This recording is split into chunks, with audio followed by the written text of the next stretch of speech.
C'est l'invité le plus âgé qu'on reçoit ce soir, monsieur Jean-Pierre Moulin. C'est parti, j'appelle ce numéro, le 06... non, ça je peux pas le lire. La régie compose le numéro. Alors, quelqu'un qui est que ce trop matin, connu pour a être été la rajouté voix... dans la valise. C'est ça. Quelqu'un qui est trop connu pour être une voix de Jack Nicholson, Anthony Hopkins, qui est aussi un grand acteur.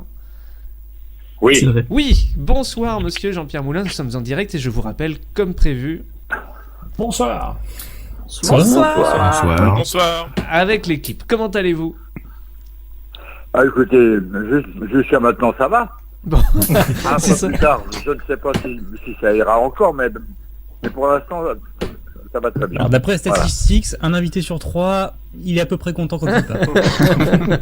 Vous serez cet invité-là.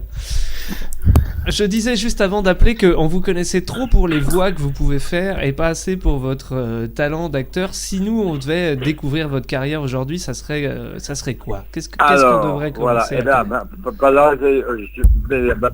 mais alors, justement, j'attendais ce genre de questions de votre part et de la part de nos auditeurs.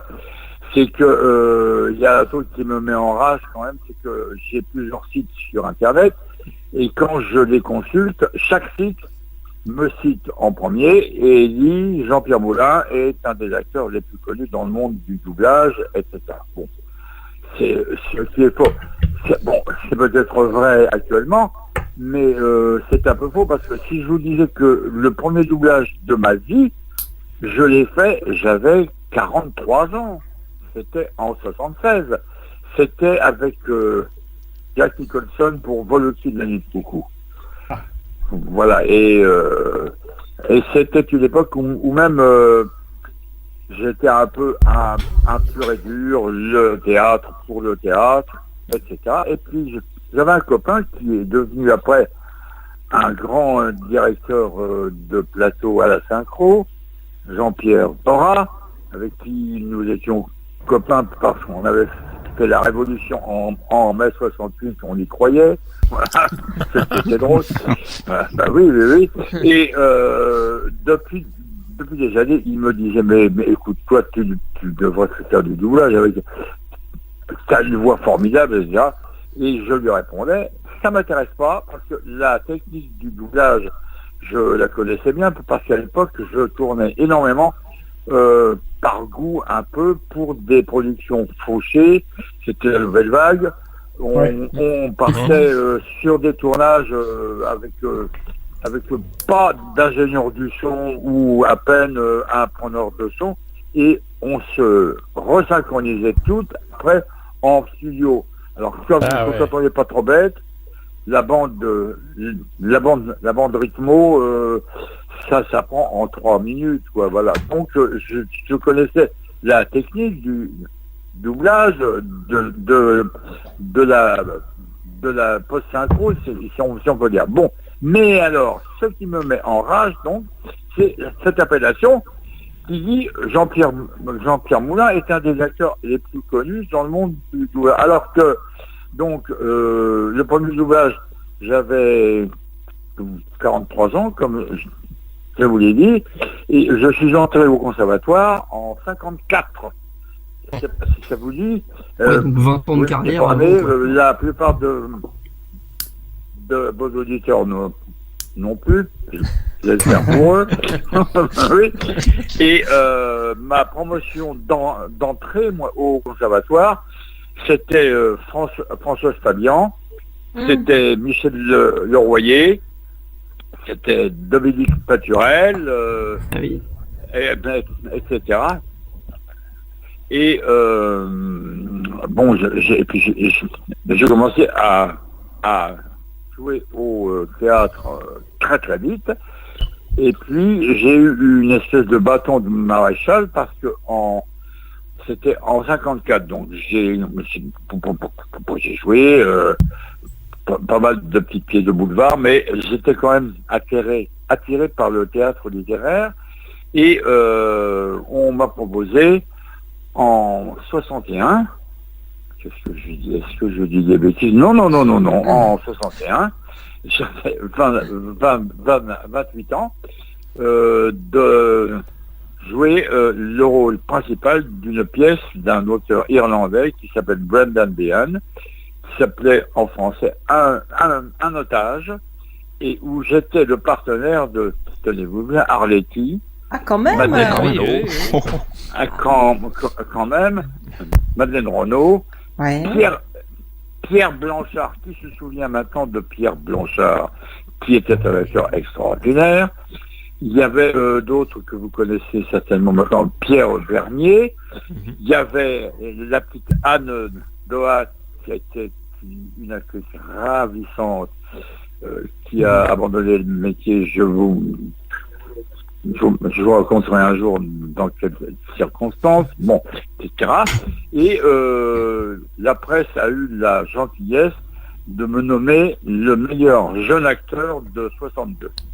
Voilà. Et ça a commencé ainsi. Et de ce fait, avec ce bagage-là, j'ai enchaîné mes pièces après pièces.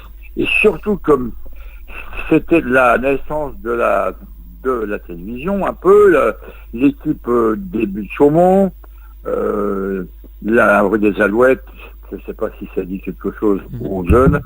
Je vous parle d'un temps que les gens de 20 ans ne peuvent pas connaître. C'est ça. Voilà. Mais j'ai enchaîné émissions de télévision sur télévision, les téléfilms. Il y a eu même en 69 une série qui s'appelait Les dossiers de l'agence O de Simenon. Ah Et oui. Alors ce qui est drôle, c'est que je jouais un détective privé, un flic, quoi, et que en mai 68, ça me permettait de passer des barrages de police. Mais les policiers, attendez, il y avait les policiers qui me reconnaissaient, qui disaient ah, vous pouvez le choses à passer. C'est pratique, ça. Il est de chez nous, là, il est de la maison, lui. Voilà. Ah oui. Mais c'est drôle. Non, mais pardon. Pourquoi avoir accepté d'aller dans du doublage, du coup, si ça vous intéressait pas et que vous vouliez absolument pas? Alors, non, parce que moi, écoutez, ce doublage-là, qui était le premier, c'est donc, je vous parlais de Jean-Pierre Dorat, qui m'a dit un jour, écoute, arrête de me dire non, il y a un truc formidable qui se profile, il y a Milos Forman, qui avait déjà commencé sa carrière américaine. Il avait fait Taking Off, et puis il avait fait un autre film aussi, après avoir vu les triomphes les amours d'une blonde au feu des pompiers, etc. Il avait fait donc sa carrière américaine, et Jean-Pierre qui me dit, écoute, là, il y a un gros coup, c'est une pièce américaine dont on a fait un film avec Jack Nicholson, et qui s'appelle Vol au-dessus d'un nid de coucou. En anglais, One Flew Over the Cuckoo's Nest. Bon, voilà. Et il me dit, écoute, habituellement, lorsqu'on fait des essais pour un doublage, on prend 2 ou 3 acteurs qu'on connaît dans le milieu du doublage, dont on connaît les voix, etc. Là, on en est à 7 acteurs, parce que à la demande de Milos Forman, on en a choisi d'autres. Ils avaient pris Laurent Terzieff, il avait pris un acteur, un fantaisiste belge, je ne me souviens plus le nom, enfin bon, des gens assez connus, quoi. Et il m'avait dit, écoute, il y en a 7, si tu fais le 8e, eh ben, ce sera bienvenu. J'ai fait l'essai, la réponse est arrivée 3 semaines après. Test number 4. I was number 4. Donc, j'ai été pris pour la première fois, là, pour doubler Jack Nicholson. Et ce qui fait que jusqu'à maintenant, je l'ai doublé sur 41 films. Voilà. Mais ça ne m'a pas empêché, excusez-moi, attendez, ça ne m'a pas empêché de continuer à jouer au théâtre. Bien sûr. Ben oui. Ah oui. J'ai joué chez Planchon à Lyon, qui n'était pas encore le TNP. J'ai participé à la première épopée de Marcel Maréchal à la Criée, à Marseille, avec les favoris de Scapin. Je jouais Géronte. Que diable allait-il faire dans cette galère? Voilà. Il y a eu les Francs Mousquetaires pour lesquels nous avons eu un prix, où je jouais le cardinal de Richelieu. Il y a eu La puce à l'oreille de Feydeau, etc. Bon, ça, voilà. Et puis, l'irrésistible ascension d'Arthur Rouy il y a eu aussi, mais après, quand je suis revenu en France, j'ai continué à faire de la scène, quoi. Et ce qui m'a été encore un de mes autres bâtons de maréchal, c'est que j'ai été pris par Patrice Chéreau pour Le Temps et la Chambre, qui s'est joué au théâtre de l'Odéon en 91, plus la tournée après en 92, a été en Suisse, etc. Et pour tous les gens qui ont participé à ce spectacle, c'est un souvenir extraordinaire. Il y avait Bulogier, il y avait Roland Blanche, avec qui j'étais resté très ami après, parce que nous avons joué ensemble après Arthur Rouy à Chaillot, sous la direction de Jérôme Savary. Mais Le Temps et la Chambre. Mais alors, attendez, ce qui est drôle, c'est que vous rencontrez n'importe qui a fait partie de la distribution du Temps et la Chambre, alors que ce soit Anouk Grimbert, qui était extraordinaire, Bernard Verlet, Pascal Grégory, Roland Blanche, je vous l'ai dit, etc. Tous disent c'est une des années les plus belles de notre carrière. Parce que l'atmosphère avec Chéreau, c'était quelque chose. On était. Alors, est-ce que. Je vais dire une chose qui ne. Bon, il est mort, paix à ses cendres, mais. Je le dis avec plein d'amour et d'affection, c'était une grande pute. Parce que il était. C'est-à-dire que. Quelle taille. On ne pouvait pas. Attendez. On ne pouvait pas faire autrement que de tomber amoureux de lui. Ah. Tous. On était amoureux de lui. C'est-à-dire que lorsqu'il n'était pas là, il nous manquait. C'est drôle. Et ça a duré 1 an et demi, ça, parce que bon, il y a eu les préparatifs, il y a eu les répétitions, il y a eu les représentations, il y a eu la tournée, et puis le film, qui n'a pas été une captation par la télévision, ça a été un film en 35 mm. C'est même le dernier film qui se soit tourné dans les studios de Billancourt. Et même, on n'était pas tellement en sécurité parce qu'il y avait des électros sur les passerelles en bas, en haut, qui nous disaient faites attention parce que ça peut s'écrouler d'un moment à l'autre. Ah oui, mais non, mais je sais que les bulldozers étaient prêts et que dès la fin du tournage, ils ont commencé la démolition des studios. Ils attendaient le cap final. Absolument. C'est presque triste. Ah oui. Mais alors attendez, je vous l'avais raconté au téléphone, mais je crois que je vais le redire pour nos auditeurs, parce que cette histoire du doublage. Ah oui.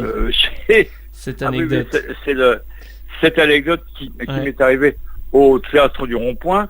Je jouais une pièce d'un auteur américain que j'aime beaucoup, qui est David Mamet, qui est un auteur très connu de polar, etc., et puis qui écrit des scénarios formidables. Et la pièce s'appelait Glengarry Glen Close. Voilà, avec Michel Duchossois, Jean-Marc Thibault, etc. Bon, et je jouais un des 4 rôles importants, puisqu'il y avait 7 ou 8, 9 personnages, je crois, mais les rôles principaux étaient 4 membres d'une agence location de terrain, etc. Voilà, c'est ça. Mhm. Et il y avait eu un cambriolage, etc. Et on se soupçonnait tous, les quatre, les uns des autres. Bon. Et c'était difficile. Je disais des choses épouvantables pour les oreilles chastes. Je ne vais pas le dire à l'antenne, mais voilà. Bon. Mais Oh, un petit peu quand même. Vous Non, pouvez, non. on est sur Internet. non, Oui. non, attendez, Vous attendez. êtes au bon endroit. On est sur Il y a Ah pas bah, de alors, ne t'inquiétez pas. alors écoutez, si je peux le dire, moi ça me faisait rire parce que c'était surtout pour les dimanches en matinée quand il y a dans la salle il y a surtout des vieilles dames bien comme il faut, etc. Elles ont payé très cher leur place de théâtre et les quatre on était soupçonnés, chacun des quatre, d'avoir fait un cambriolage dans notre propre agence pour se tirer avec la liste des clients. Bon, voilà. Et j'étais interrogé dans une petite pièce qui était au fond à droite de la scène. Je sortais, je m'appuyais à la porte et je dis bon j'y vais. Hein. Je disais l'enculé. Ah bon? Et bien alors il y a du chaud-soir. Il y a du chaud-soir qui me disait alors, qu'est-ce qu'il t'a dit? Je disais, alors là, attention aux oreilles chasses, je disais, ce flic qui saurait même pas si on le suce ou si on lui tient la bite à deux mains, le premier qui parle, cet enfoiré, est un enculé. Et j'enfilais ça, comme ça, d'une traite, et j'entendais dans la salle des gloussements de toutes ces vieilles dames qui étaient ravies. Ravies. Ah bah oui. Bah oui. Mais à quel moment vous étiez grossier en fait hein Pardon? Pardon? À quel moment vous avez commencé à être grossier C'est des mots de tous les jours. Hein. Je sais pas. Mais alors, donc, mais alors ça, la fameuse anecdote dont je vous ai parlé au téléphone un jour, c'est que un soir, je sortais de scène et par la sortie des artistes qui est dans le hall du théâtre du Rond-Point, je suis accueilli par un groupe de 8 personnes. Qui me disent, oh, Jean-Pierre Moulin, formidable, etc. Bravo. Et je te dis, moi, alors, je prends un air très modeste et je dis, ah oui, alors, ça vous a plu, la pièce? Ah, je sais pas trop. Oui, alors, oui, mais alors, attendez, il faut qu'on vous dise, on est fan de votre voix, on est venu uniquement pour voir à quoi vous ressemblez. Alors, vous venez, si je peux dire, vous venez de vous défoncer pendant 2 heures un rôle très très difficile. Et la seule chose, ils n'en ont rien à cirer. Ils venaient voir à quoi ressemblait la voix de Jack Nicholson et la voix d'Anthony Hopkins. Les enculés. Oui, non, mais je suis désolé s'il y a des... Je suis désolé s'il y a des oreilles chastes, mais Ah voilà. non, Ils sont partis vous en depuis faites longtemps. pas. Ne vous inquiétez pas. Ils sont habitués avec nous. On a Mais remboursé les c'est vrai invitations. que on sent, il y a une passion dans votre voix à chaque phrase pour le métier de comédien et tout, et que de vous résumer à Dupont ou à Hubert Farnsworth de Futurama, c'est dommage, quoi. C'est vraiment dommage. C'est pour ça que je tenais aussi à vous inviter ce soir, c'est pour parler du reste, parce qu'on peut pas vous résumer à une oui. voix. Et cela dit, ce qui est hallucinant avec votre voix, c'est que alors je sais pas si c'est un compliment ou quoi, mais dans les films où je vais vous entendre justement doubler quelqu'un, je ne vois plus l'acteur, j'entends votre voix. Il y a quelque chose de théâtral qui fait que, et puis en plus quand on donne sa voix entre guillemets, quand on la prête à des gens comme Nicholson, c'est des bonhommes, quoi. Donc il y a quelque chose d'imposant tout de suite. Et je peux comprendre quelque part que votre voix soit si marquante, c'est évident, on peut pas passer à côté.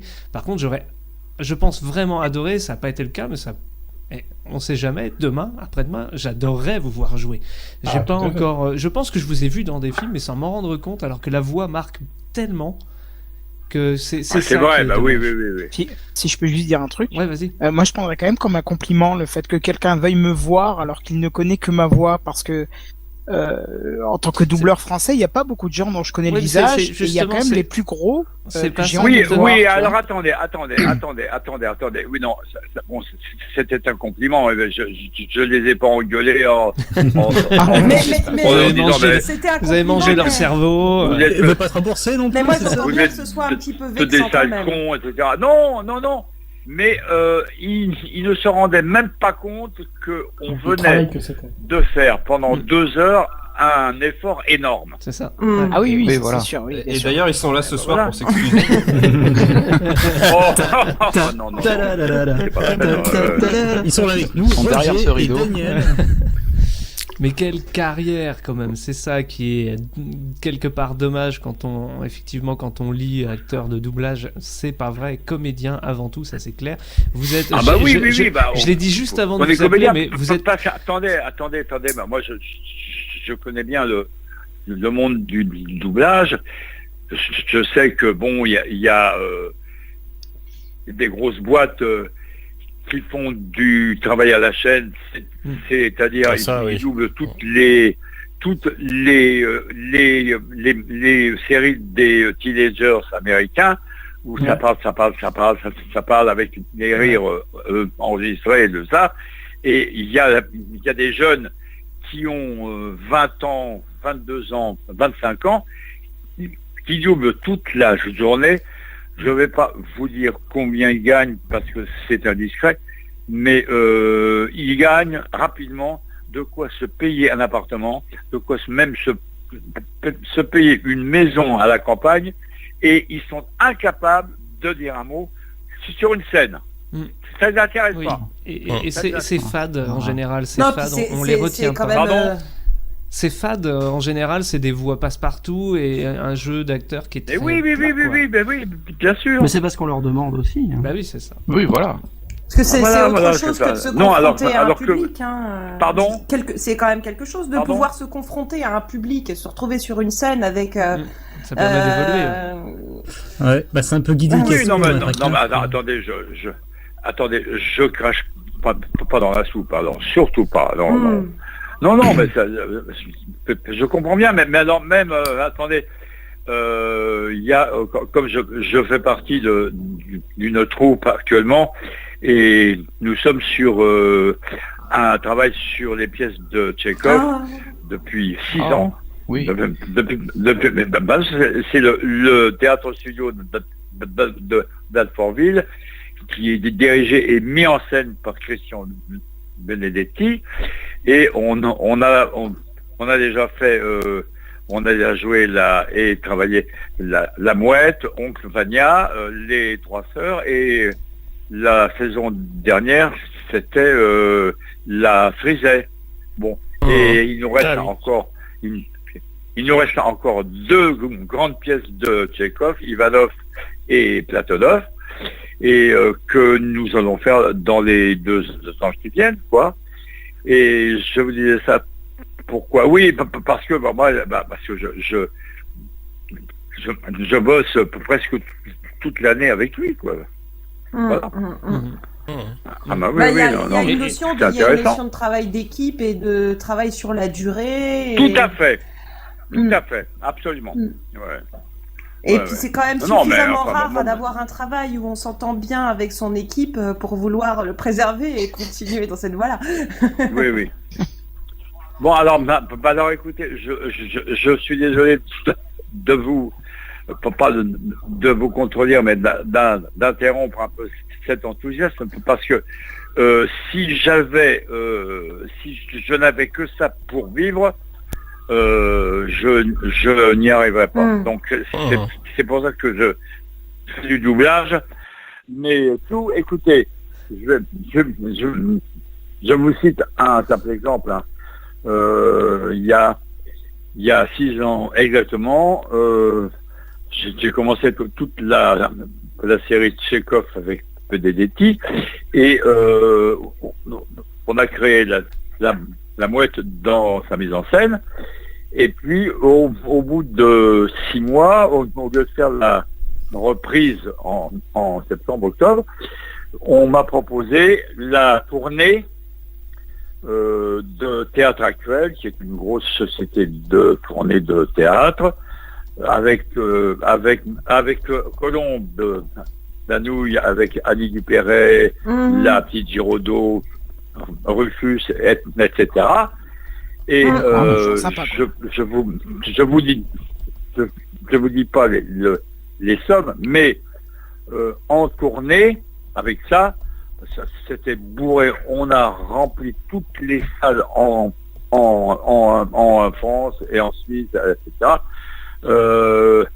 Eh bien, en 3 représentations, alors que la tournée, nous en avons fait 120, eh bien, en 3 représentations, je gagnais ce que je gagne en un mois au Théâtre Studio à Alfortville.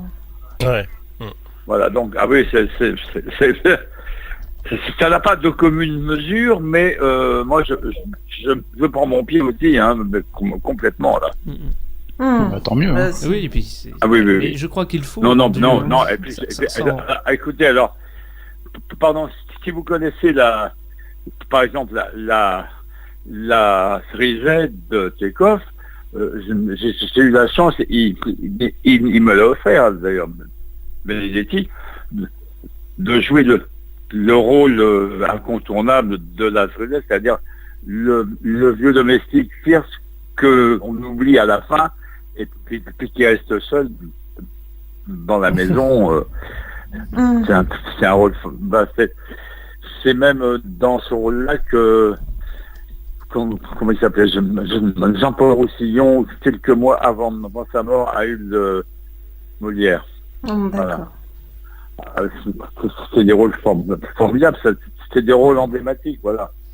Et là, on va reprogrammer donc Ivanov, Platonov, et puis en tournée, on va jouer en alternance les 4 grandes pièces que nous avons déjà jouées. Donc là, il y a du boulot, et je vais gagner peut-être un petit peu plus que à Paris. Voilà. Soyons discrets. Voilà. Et alors c'est où? Parce que ceux qui nous écoutent vont vouloir venir, donc autant donner si vous alors nous allons jouer les 4 grandes pièces, c'est-à-dire La Mouette, Oncle Vania, Les Trois Sœurs et La Cerisette. La Cerisette, entre parenthèses, que nous avons joué l'année dernière au mois de février-mars à la cartoucherie chez Nouchkine. Ouais, ça. Et là, nous allons jouer au théâtre de la Criée à Marseille. Je crois que c'est en février-mars.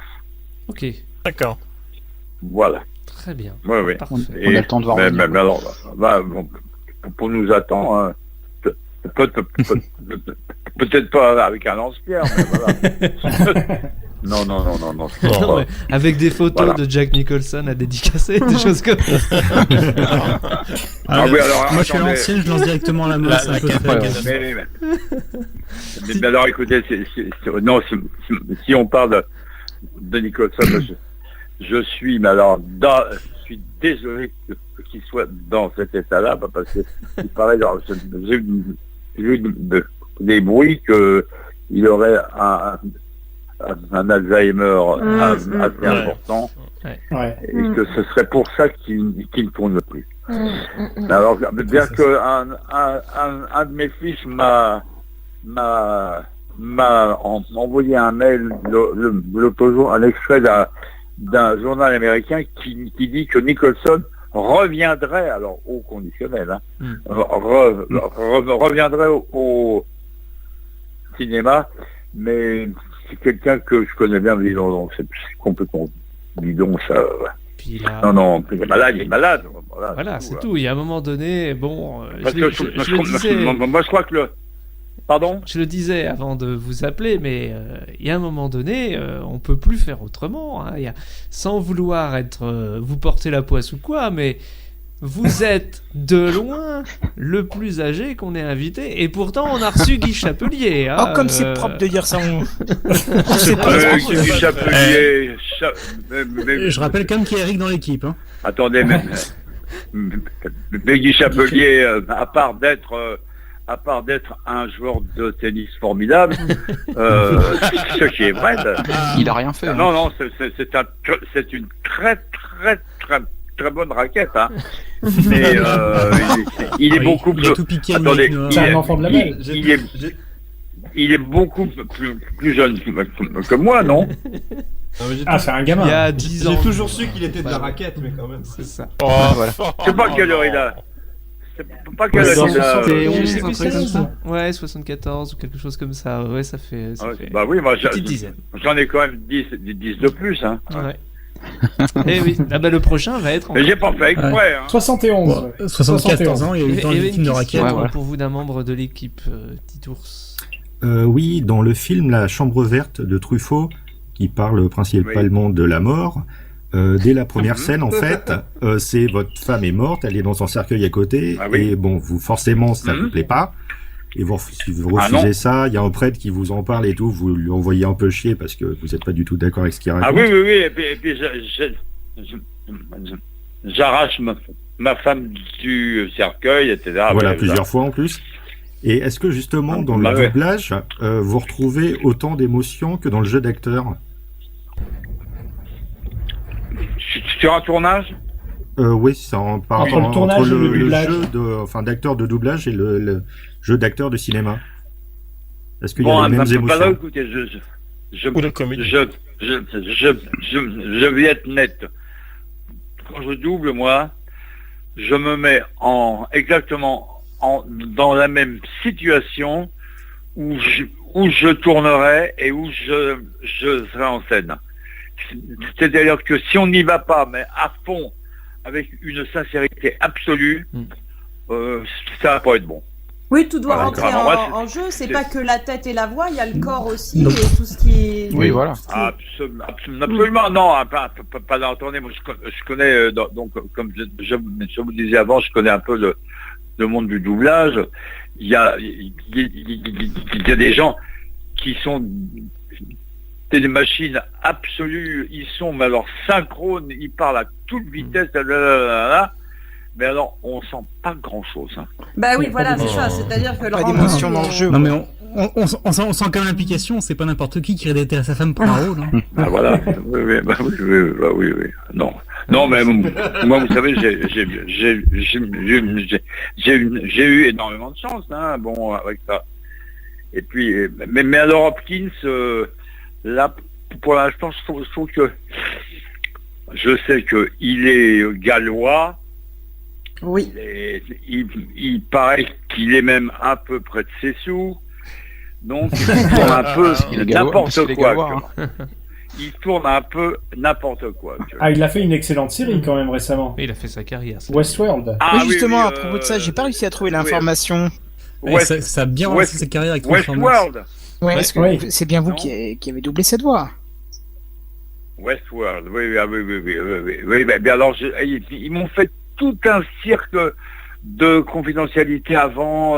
Ah, HBO, ils sont très très réputés pour ça. Oui. Ils m'ont attendez, ils m'ont Signé apporté avec votre sang. un protologue, Un protocole. Pardon, On était pas loin. Ah, les assurances, ils vont loin quand même. Hein. excusez-moi, un protocole écrit de 26 pages avec Oh, mon le Dieu. paraphe à chaque page oh. de confidentialité, etc. Ah oui. Mais Avant tout, je trouve l'impact que la série protocole, était... Mais la série était bonne, eh bien alors, à Ah oui, ma elle était grande excellente, surprise, l'impact. elle avait été, paraît-il, programmée sur Canal, je crois. HBO. Ah, en France. Et ouais. Oui, en France. elle n'est passée que sur des chaînes complètement APH. Netflix, Voilà. genre. Ouais. Bah, en tout cas, je tenais quand même à vous dire à Netflix, propos de... voilà. Mais Canal et compagnie ils font un peu n'importe quoi avec licence CBU, Moi, je te- malheureusement. Mais Mais la c'est vrai qu'ils série sont est bonne, réputés hein. pour ça, notamment les acteurs Ouais, n'ont pas le droit de le c'est mettre sur le CV sous peine d'être licencié. Ouais, c'est très Absolument, ouais, protecteur, bah oui, ça. ouais. Ah, c'est strict. Ouais, Hein. ouais. Voilà. Et du coup, dans Non, mais Transformers, bon, par contre, mais pour l'instant, bah, ça va bien, quoi. Oui, bah, on vous le souhaite, mais attendez, mais non, mais il faut que ça dure. Parce que comment on fait, nous, sans vous, après? On peut pas. Exactement. Ouais, c'est vrai, On parce peut qu'il pas. faut quand même dire une Bah chose, oui. c'est que on est quelques-uns à beaucoup aimer regarder les séries en VOSTFR, et Westworld, c'est vraiment une Bien série que j'ai sûr. préférée en VF. Il y en a quelques-unes comme ça. Pour votre voix et pour Oui, voilà. votre rôle, mais Et vraiment... pour ceux il y a qui du veulent vous charisme voir, dans la je série. retiens que c'est février-mars pour vous voir jouer à Marseille, en tout cas. Et, Au théâtre de la Criée, oui. Voilà. Eh bien, je me ferai un plaisir de venir. Le mois prochain, on doit recevoir quelqu'un qui, je pense, vous connaissez, qui s'appelle Nicolas Ramad. Vous avez dû travailler un peu sur son film. Oui, bah, il a fait un film sur le doublage, C'est ça, un ouais, court-métrage. On Ouais, s'est fait doubler, voilà. oui. Il viendra nous en parler le mois prochain. Et que C'est ça. forcément, Oui, bah, c'est pas mal, ça. vous en faisiez partie également. C'est ce qui ne m'a pas étonné. lui. Voilà, c'est ça. Oh, une toute petite participation, hein, Oui, c'est pas énorme. Enfin, mais bon, ça voilà. fait toujours plaisir.